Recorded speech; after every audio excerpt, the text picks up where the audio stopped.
Bonjour bien-aimés, shalom. Nous sommes encore très heureux, nous sommes ensemble encore ce matin du lundi 6 juin 2022. Que le Seigneur vous bénisse abondamment parce que c'est par sa grâce que nous nous retrouvons encore pour ces directs que nous sommes en train de présenter. Que la grâce de Dieu soit vraiment avec vous abondamment. Soyez bénis et nous disons vraiment merci à Dieu parce qu'il nous donne encore la vie, le souffle, la force. Et c'est par son amour que nous nous retrouvons ensemble. Que Dieu vous bénisse abondamment parce que nous savons que chaque fois que nous sommes réunis comme ça, c'est sa grâce. Il nous fait grâce. Et nous partageons sa parole et ces moments où nous devons partager la parole sont des moments très précieux. Très précieux parce que le Seigneur nous aime, il nous fait grâce. Que la grâce et la paix du Seigneur soient avec vous. Nous nous retrouvons encore aujourd'hui pour notre deuxième partie sur le mystère, sur la création. Nous avons commencé ces enregistrements depuis le samedi, ça veut dire aujourd'hui c'est notre deuxième séance. Nous parlons sur le mystère de la création. Dans la création, il y a beaucoup de choses à expliquer, beaucoup de choses à dire, des choses très profondes. Et le samedi, lorsque nous avons introduit, nous avions dit que la création, ce n'est pas juste de l'histoire. Nous ne lisons pas ça comme des simples récits. Mais ce sont des choses très profondes qui cachent les profondeurs de Dieu. Voilà pourquoi le Seigneur nous met à cœur que nous puissions partager sur ces choses. Aujourd'hui encore, nous allons prendre quelques 30 minutes pour partager sur ces thèmes et je vais devoir demander à tous ceux qui sont avec nous que nous puissions prendre juste une minute de prière afin que le Seigneur nous oriente. Seigneur, nous bénissons ton nom, tendre Père, parce que tu nous fais grâce de nous retrouver encore ensemble ce matin pour partager ta parole. Je prie que tous ceux qui nous suivent en ligne, en direct, sur le média, qu'ils soient effectivement bénis, que ce moment soit des moments précieux pour chacun, pour son âme, pour le salut. Je prie que tu puisses consoler ceux qui sont attristés, que tu guérisses les malades, que tu visites ceux qui ont besoin de voir ta main puissante. Et nous prions, Seigneur, que l'évangile puisse continuer à se répandre à travers le monde, comme cela a été dit dans ta parole, que tu fortifies tous les serviteurs pour la gloire de ton Saint-Nom. Nous t'avons ainsi prié. Amen. Soyez bénis, bien-aimés dans le Seigneur. Nous sommes ensemble aujourd'hui parce que nous devons continuer cette série d'enseignements, cette série des partages sur ces thèmes très importants où nous sommes en train de parler sur les mystères de la création. Lorsque Dieu créait, l'Éternel était déjà en train d'annoncer des choses cachées. Dans la création, le Seigneur était en train de parler de lui-même. Dans la création, le Seigneur était en train d'annoncer la venue de son Fils. Dans la création, l'Éternel annonçait la chute de l'homme. Dans la création, le Seigneur annonçait la venue du Fils qui devait venir relever l'homme qui était tombé. Dans la création, l'Éternel était en train déjà d'annoncer beaucoup de choses prophétiquement et nous devons découvrir cela dans les Écritures. Nous devons comprendre cela. Voilà pourquoi nous sommes encore ensemble aujourd'hui pour partager sur ces choses. Et nous allons prendre notre passage de base. Je vous avais dit que notre thème de base, notre passage de base, c'est Matthieu chapitre 13. C'est Matthieu chapitre 13 que nous allons lire, bien que nous allons exploiter aussi la Genèse, parce que c'est la Genèse qui parle de la création. Et là, je vais lire rapidement Matthieu chapitre 13.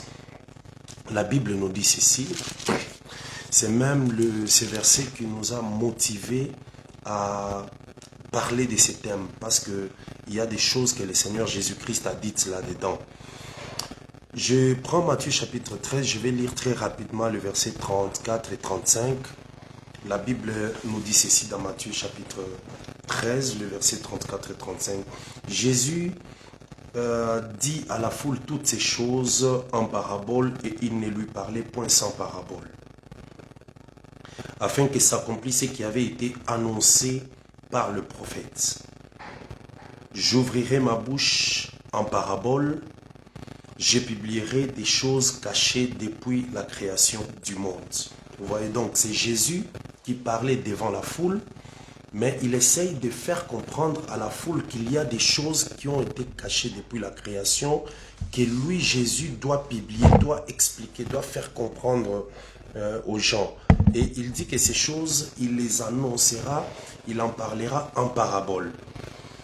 Et lui ouvrira la bouche en parabole pour publier. Ça veut dire pour expliquer, pour exprimer des choses cachées depuis la création du monde. Ça veut dire qui a créé, nous savons que c'est Dieu qui a créé. Et qui a caché ces choses, c'est Dieu. Donc ça veut dire Dieu, en créant, cachait des choses. C'est très important. Dieu, en créant, il cachait des choses afin que dans la suite des temps, que lui-même, le Seigneur, envoie son Fils pour que son Fils vienne expliquer ces choses qui étaient cachées dans la création. Que son Fils vienne expliquer ou publier des choses qu'il avait cachées depuis la création du monde. Mais ici, je voudrais attirer vraiment l'attention du peuple de Dieu. Jésus-Christ, dans Matthieu 13, il dit: j'ouvrirai ma bouche en parabole. Donc ça veut dire qu'il répète les paroles du prophète. Nous allons aussi aller lire les paroles de ces prophètes-là, parce que Jésus parlait en parabole pour accomplir ce qu'un prophète avait déjà annoncé. Voilà. Alors, les prophètes déjà disaient: j'ouvrirai ma bouche en parabole et je publierai des choses cachées depuis la création du monde. Donc ça veut dire ces choses étaient cachées depuis que Dieu avait commencé à créer jusqu'à l'époque où Jésus devait venir. Ces choses devaient rester cachées. Vous voyez? Donc c'était des choses cachées, mais qui nécessitaient une explication. Et l'explication allait arriver, ou la publication allait arriver lorsque Jésus viendrait. Donc c'est Jésus, en arrivant, qui publie maintenant les choses cachées. Donc ça veut dire il révèle les choses cachées. Or, Jésus, quand il est arrivé, il a aussi utilisé des paraboles. Bien aimé, on ne peut pas expliquer des choses en parabole. Le parabole nécessite aussi des explications. Ça veut dire quand on parle en parabole, ça veut dire qu'on cache des choses. Alors, Dieu, en créant depuis la création, a caché des choses. Jésus-Christ, en arrivant, utilise encore des paraboles. Donc, ça veut dire qu'il n'a pas révélé. Et quand est-ce que maintenant ces choses que Jésus-Christ a dites en parabole seront éclairées? Vous voyez? Donc, je me répète pour que nous puissions bien comprendre. Comprenons l'introduction de ces choses pour qu'on puisse bien comprendre la création. Donc, ça veut dire, Dieu en créant, depuis la création du monde, a caché des choses. Ici, les prophètes ont annoncé que lorsque Jésus viendra, il ouvrira la bouche, mais en parabole. Donc, des choses cachées, lorsqu'on le dit en parabole, ces choses restent toujours cachées. Parce que les paraboles cachent, les paraboles codent des choses. Des paraboles renferment des choses qui doivent être expliquées. Alors, lorsque Jésus vient, il utilise encore des paraboles sur des choses cachées. Il faut qu'il y ait un moment où les choses cachées qui ont été utilisées en parabole soient encore expliquées. Allons d'abord rapidement voir un peu qui est ces prophètes qui avaient annoncé que j'ouvrirai ma bouche et je publierai des choses cachées. Je vais voir ça. Nous lisons rapidement dans Psaume 78. Pour ceux qui nous suivent, toi qui as la Bible, prends Psaume 78. Nous allons lire rapidement Psaume 78. La Bible nous dit quelque chose dans Psaume 78. Je vais lire très rapidement avec vous. Psaume 78. Vous allez supporter notre cadre. Nous allons développer cette chaîne, ces tableaux avec les temps, ces plateaux avec les temps. Et Là, je lis ma Bible, mais vous ne savez pas la voir. C'est ainsi qu'il est mieux que vous puissiez aussi lire votre Bible. Donc, dans Psaume 78, je lis très rapidement le verset 1er et le verset 2e. Je suis dans le Psaume 78. C'est le psaume d'Asaph. Ce n'est pas le psaume de David, parce que Asaph a écrit les psaumes, Corée a écrit les psaumes, David a écrit les psaumes, Moïse a écrit les psaumes. Le psaume n'appartient pas seulement à David, mais c'est l'ensemble de tous ces prophètes. La Bible nous dit ceci. Je lis très rapidement dans Psaume 78, Cantique d'Asaph. Mon peuple écoute mes instructions.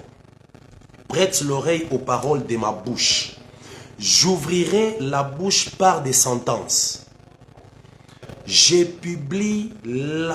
la bouche par des sentences. Je publie la sagesse des temps anciens. C'est que nos pères, ce que nous avons entendu, ce que nous savons, ce que nos pères nous ont raconté. Je reprends le verset 2 du psaume 78. J'ouvre la bouche par des sentences, je publie la sagesse des temps anciens, ce que nous avons entendu, ce que nous savons, ce que nos pères nous ont raconté. Voilà. Donc c'est Asaph qui avait annoncé cette prophétie en disant: j'ouvre la bouche par des sentences, je publie la sagesse des temps anciens. C'est Asaph qui avait annoncé cela. Et lorsque le Seigneur Jésus-Christ vient, le Seigneur Jésus-Christ vient accomplir ce que les prophètes ont dit. Parce qu'il faut savoir que les prophètes prophétisaient par l'esprit de Christ qui était en eux. Donc c'était l'esprit de Jésus qui était dans les prophètes. Donc ce que Asaph dit là, ce sont les paroles de Jésus. Il faut savoir que tout ce que les prophètes, vous allez retrouver que dans Psaume chapitre 22, vous trouvez David en train de dire: Père, Père, pourquoi m'as-tu abandonné? Ils ont déchiré mes vêtements. C'est David qui dit ça dans le Psaume 22. Mais lorsque Jésus-Christ vient, il répète ces paroles-là à la croix lorsqu'il mourait. Il dit: Père, Père, pourquoi m'as-tu abandonné? Et en même temps, on déchirait les habits ou les vêtements de Jésus-Christ. Donc, les prophètes annonçaient des choses sur l'avenir de Jésus-Christ. C'est très merveilleux. Que le Seigneur vous bénisse. Vous qui nous suivez, n'oubliez pas de vous abonner sur notre chaîne. Vous pouvez aller sur la chaîne YouTube. Dans YouTube, vous écrivez juste Dr Dadi Dan Kadima officiel. Docteur avec DR. Docteur DR Dadi Dan Kadima officiel. C'est notre chaîne et vous vous abonnez. Lorsque vous vous abonnez, même si vous n'êtes pas en direct, vous allez toujours à des moments recevoir nos enseignements. Vous serez très richement bénis. Surtout, je conseille les prédicateurs, les serviteurs de Dieu, les enseignants de la parole. Connectez-vous de temps en temps, suivez nos enseignements, suivez nos publications. Ça va beaucoup aider, ça aidera aussi l'œuvre de Dieu partout où vous travaillez. La connaissance, c'est une richesse. Le Seigneur, lorsqu'il donne la connaissance, c'est une grâce. Alors, allez-y dans YouTube, recherchez Dr Dadi Dan Kadima officiel, ça veut dire DR Dadi Dan Kadima officiel. Vous pouvez lire ça au-dessus de votre écran là. Vous allez voir, j'ai écrit YouTube, j'ai mis le nom de la chaîne. Et vous pouvez aussi vous abonner sur notre page Facebook Dan Kadima pour ne pas manquer toutes ces publications et ces enseignements. Aujourd'hui, nous sommes à notre deuxième enregistrement, deuxième émission sur le mystère de la création. Vous pouvez rentrer dans notre page Facebook, vous allez retrouver, ou notre page dans notre chaîne YouTube, vous allez retrouver l'enregistrement ou l'émission précédente. Que le Seigneur vous bénisse. Donc nous sommes en train de parler sur le mystère de la création. Je disais que la création c'est Dieu. Dieu a créé, mais Dieu en créant cachait des choses. C'est ce que Matthieu chapitre 13, le verset 35 nous dit. Maintenant, Dieu cache des choses depuis la création du monde et ces choses restent cachées et attendent la venue de Jésus-Christ pour que Jésus-Christ vienne ouvrir sa bouche en parabole et qu'il publie les choses cachées depuis la création. Donc ces choses sont cachées. Lorsque Jésus-Christ est venu, Jésus-Christ maintenant les prononce mais en parabole, les publie mais en parabole. Il faut maintenant qu'à un moment, les paraboles de Jésus-Christ soient encore éclairées. Mais c'est à quel moment? Nous voyons des étapes. L'étape de la création où les choses sont cachées. L'étape où Jésus-Christ vient. Il publie ces choses mais en parabole. Et maintenant il faut qu'il y ait l'étape où ces paraboles seront éclairées. Je lis rapidement dans le livre de Jean. Lis avec moi Jean, que le Seigneur vous bénisse. Vous qui nous suivez en direct, essayez de mettre un commentaire, essayez de partager, essayez d'informer aux autres. C'est bien quand vous nous suivez, nous voyons tous ceux qui sont en ligne écrire quelque chose, saluer, bénir, ça nous encourage et nous comprenons que nous sommes devant un auditoire. Ce n'est pas bien de suivre en silence. Que le Seigneur vous bénisse. Dites un amen, dites quelque chose, dites un gloire à Dieu, ça sera vraiment pour la gloire du Seigneur. Je vais lire très rapidement dans Jean chapitre 16. Jean chapitre 16, la Bible nous dit quelque chose. C'est Jésus-Christ qui parle. Jean chapitre 16. La Bible dit ceci au verset 25. Je vous ai dit ces choses en parabole. C'est Jésus-Christ qui parle. Et ici, quand Jésus parle, il était déjà vers la fin de sa mission sur la terre. Parce qu'il est déjà dans Jean chapitre 16. Il dit, je vous ai dit ces choses en parabole. L'heure vient où je ne vous parlerai plus en parabole, mais où je vous parlerai ouvertement du Père.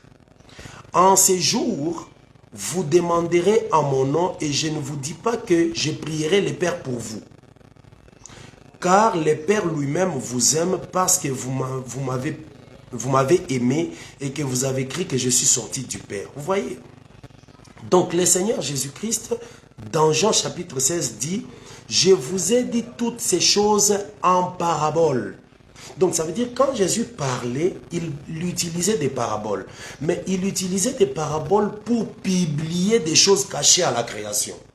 Donc ça veut dire lorsque Dieu, le premier jour de la création, le Seigneur dit que la lumière soit et la lumière fut. Dieu cachait quelque chose. Le deuxième jour de la création, le Seigneur sépare les eaux d'en haut et les eaux d'en bas et il crée l'étendue. Il a caché quelque chose. Le troisième jour de la création, lorsque le Seigneur a fait paraître la terre qui est sortie des eaux, il a caché quelque chose.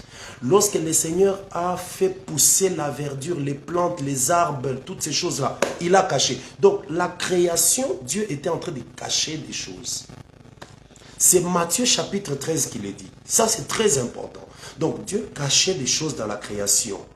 Maintenant, il fallait que Jésus, en arrivant, puisse venir publier ces choses cachées depuis la création du monde. Le quatrième jour, qu'est-ce que Dieu a créé? Il a créé le soleil, la lune, les étoiles. Il les a placées dans l'étendue. Il a caché. Donc, en créant, Dieu cachait des choses. Et lorsque le Seigneur a créé le cinquième jour, les animaux,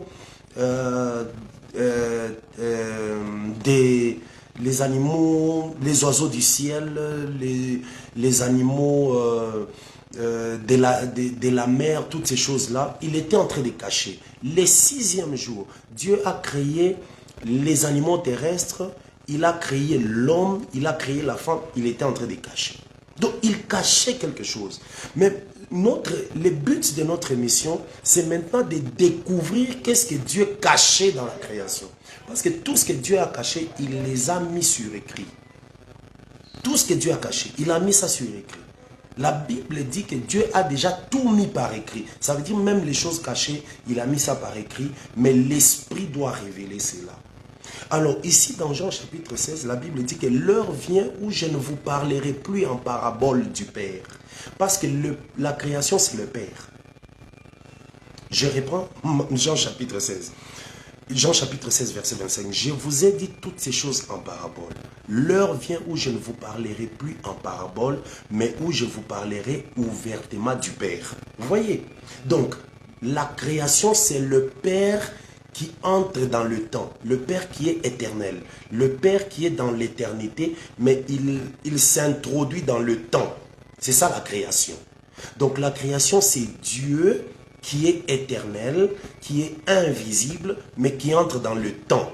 Maintenant, en entrant dans le temps, Dieu se déverse dans ses créatures. Voilà pourquoi l'homme est l'image de Dieu. Vous voyez, l'homme est l'image de Dieu. L'arbre, c'est l'image de Dieu. Le soleil, c'est l'image de Dieu. Il n'y a pas que l'homme qui est image de Dieu. Non. Toutes ces choses que vous voyez sont des images de Dieu. Dieu qui est éternel, lui-même, dans Psaume 84, il s'appelle le soleil de la justice. Ah, donc, si lui est soleil de la justice, ça veut dire le soleil que nous voyons dans le ciel, ce n'est qu'une image. Si Dieu, Jésus-Christ, est l'étoile brillante du matin, donc ça veut dire l'étoile que nous voyons dans le ciel la nuit, ce n'est qu'une image. Si Dieu est l'eau de vie, l'eau vive, l'eau de vie, ça veut dire que l'eau que nous voyons qui passe dans les océans, dans les fleuves, ce n'est qu'une image. Si nous, l'homme est l'image de Dieu, ça veut dire que Dieu est le véritable homme.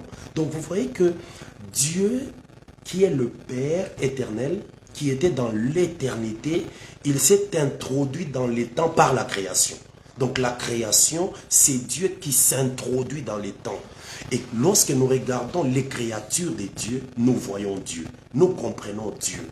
Et dans tout cela, il y a des démarches prophétiques, il y a des révélations cachées, il y a une vie que nous devons comprendre, même pour marcher dans la crainte de Dieu. Pour craindre le Seigneur, il faut d'abord bien comprendre la création. Tu ne peux pas craindre Dieu sans comprendre la création. Voilà, l'apôtre Paul nous dit que est-ce que la nature elle-même ne vous enseigne-t-elle pas?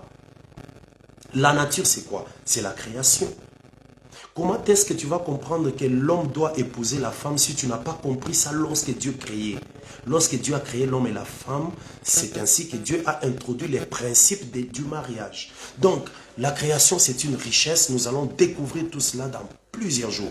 Alors, bien-aimés dans le Seigneur, ici, je rentre très rapidement dans Psaume 78 où nous étions pour dire quelque chose parce que nous nous battons pour respecter ces temps. Nous ne faisons pas beaucoup de temps. C'est juste 30 minutes chaque fois pour comprendre un peu ces mystères. Dans Psaume 78, lorsque je rentre, la Bible dit ceci. Psaume 78, le verset 2, qui est paraphrasé par Matthieu chapitre 13, verset 35. La Bible dit, j'ouvre la bouche par des sentences. Je publie la sagesse des temps anciens. Mais dans Matthieu 13, la Bible dit, j'ouvrirai ma bouche par des paraboles et je publierai les choses cachées depuis la création du monde. Donc, ici dans le psaume 78, on dit, je publie la sagesse des temps anciens. Mais dans Matthieu 13, on dit, je publie des choses cachées depuis la création du monde. Donc, les choses que Dieu a cachées depuis la création du monde, c'est la sagesse des temps anciens. Donc la sagesse de Dieu, que Dieu avait depuis les temps anciens, il les place dans la création. Donc la création regorge en elle la sagesse de Dieu. Amen. Donc la sagesse de Dieu, Dieu l'a déposée dans la création. Lorsque nous regardons le ciel, nous voyons comment Dieu a créé le ciel, nous comprenons la sagesse de Dieu. Lorsque nous regardons l'homme, comment Dieu a créé l'homme, nous comprenons la sagesse de Dieu. Donc, toute la sagesse de Dieu, cette sagesse des temps anciens là, Dieu l'a déposée dans la création. Voilà pourquoi il n'y a pas de contradiction entre Psaume 78 et Matthieu 13, 34. Je me répète, Psaume 78, verset 2, il n'y a pas de contradiction avec Matthieu 13, 35. Matthieu 13, 35 dit, j'ouvrirai ma bouche par des paraboles et je publierai les choses cachées depuis la création du monde. Mais le psaume 78 dit, j'ouvre la bouche par des sentences, je publie la sagesse des temps anciens. Je veux maintenant qu'on puisse découvrir c'est quoi la sagesse des temps anciens. Les temps anciens, c'est quoi? C'est quoi les temps anciens? Il y a Michée, le prophète Michée qui nous explique les temps anciens. Lisez avec moi le prophète Michée. Je sais que je ne veux pas que vous puissiez dire on est pressé qu'on comprenne un peu les mystères. Non, avant de comprendre les mystères, nous y allons tout doucement. Sinon, nous risquons de manquer certaines choses. Alors, lisons un peu Michée, Michée chapitre 5. Michée chapitre 5, le prophète Michée annonçait la venue de Jésus-Christ, même la naissance de Jésus-Christ. Dans Michée chapitre 5, la Bible dit ceci, parce que là, le prophète Michée annonce et les lieux d'où viendrait le Seigneur, dans quelle ville le Seigneur naîtrait. Michée chapitre 5 verset 1, la Bible dit, et toi Bethléem Ephrata, Bethléem c'est la ville. Le prophète prophétise sur Bethléem. Il dit, et toi Bethléem Ephrata, qui est petite entre les milliers de Juda, ça veut dire petite entre les villes de Juda. De toi sortira pour moi, là c'est l'Éternel qui parle par le prophète, de toi sortira pour moi celui qui dominera sur Israël. Et lui dont l'origine remonte aux temps anciens. Donc Jésus qui devait venir naître à Bethléem, naître en Judée, devait sortir des temps anciens. Et il explique, il dit de temps anciens, ça veut dire au jour de l'éternité. Vous voyez, donc les jours de l'éternité sont des temps anciens. Dans l'éternité, Dieu avait une sagesse qu'il a voulu ressortir. Et pour ressortir cette sagesse, il l'a exprimée par la création. Il l'a exprimée par la création. Mais dans l'éternité, qui était là? Dans l'éternité, il n'y avait que Dieu. Il n'y avait que Dieu dans l'éternité. Donc lorsque lui, Dieu, étant le seul éternel qui était dans l'éternité, et il veut venir maintenant dans les temps, il amène la création, ça veut dire toute la création parle de Dieu. La création, c'est Dieu. Donc il n'y a rien dans la création qui n'exprime pas Dieu. Je ne parle pas de ce que l'homme a fabriqué, mais je parle de ce que Dieu a créé. Les animaux, les oiseaux, les animaux de la mer, l'homme, les plantes, la verdure, les astres lumineux, toutes ces choses-là, c'est Dieu, mais qui s'est exprimé par ses créatures. Voilà pourquoi, pour aujourd'hui, avant de terminer, je voudrais expliquer que Dieu lui-même, qui était dans l'éternité, qui est entré dans le temps par la création. Parce que le temps commence avec la création. Le temps ne commence pas avec l'éternité. Même si Michée dit au jour de l'éternité. Mais dans l'éternité, il n'y a pas de temps. On ne calcule pas de temps. Mais cette durée éternelle aussi est considérée comme des jours. Je sais que ce sont des choses très profondes et le Seigneur nous permettra de bien le comprendre avec tout. Donc ça veut dire Dieu est sorti de l'éternité, il est entré dans les temps par la création. C'est ce que Romains chapitre 1er nous dit. Lisons Romains chapitre 1er.